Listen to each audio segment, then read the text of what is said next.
So let's start with one of the very questions that come up from the beginning. Why is it that agents don't seem to want to work? Why is it that buyers try to reach out to agents and all agents want to do is ask two questions? Are you working with another agent? And do you have money to support the purchase?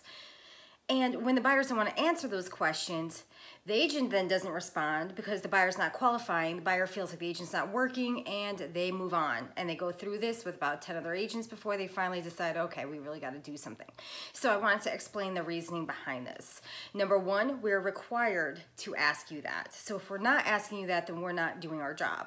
And the reason being is because if you actually have signed a buyer's rep with another agent, it comes to, if you think about it, consideration. That agent has spent time working with the buyer. They've already done work, they've done research, they're doing everything in their power to help the buyer. However, they are also busy with other clients as well. So sometimes the buyers get frustrated because they can't get in as soon as they want to get into a property, and they might reach out to another agent. I've gotten calls of, hey, my agent's out of town, can you please show me this property on Saturday? Well, the answer is no, I can't. I can't because you've already committed to another agent. So it's not always that I don't want to, it's I just can't.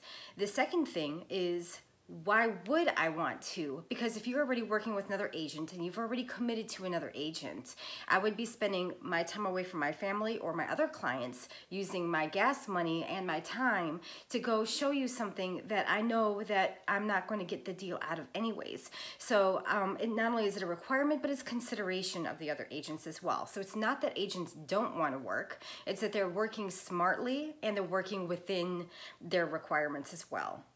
The second question, oftentimes when I ask this, sometimes I'll actually get no responses from people and they'll go ahead and move on to the next agent.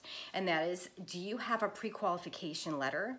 In Texas, that's kind of what you need to show houses, or proof of funds saying that you actually have cash in the bank.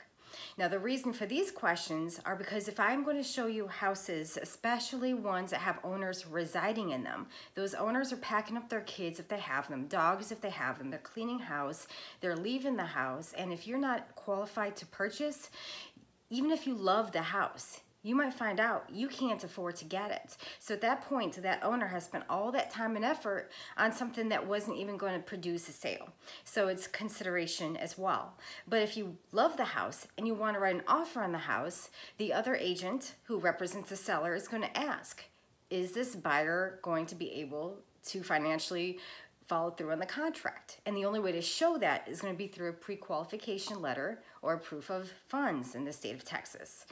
So again, it's consideration of the other people, but also you don't want to be let down. I cannot tell you how many times I've seen people actually look at homes, find out they weren't pre-qualified, and are devastated because they can't have this home that they now set all their hopes and dreams on. So again, if you have questions about why is this person asking me this, just feel free to ask them. And if, hopefully this provided some clarification. And it is honestly something that I use now to qualify my buyers and sellers because I am established, and a lot of established agents cannot spend money chasing down leads that may not go anywhere or are going to go to another agent. So it's for everyone. And with that, I think that's a wrap.